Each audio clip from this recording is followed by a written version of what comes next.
In this video, I'm going to show you how to create a new Fortnite account on the Nintendo Switch 2. So we're going to open Fortnite, and on Fortnite, it's important that you choose a user that doesn't have a Fortnite account yet. So we're going to choose this user. Then we're clicking on A, and we're going to click on I agree.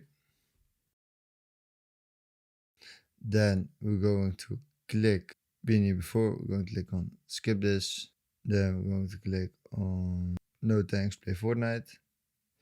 Then please enter the date of birth. And we're going to click on I on continue. Then we're going to click on I accept. Display name, just choose a name, guys.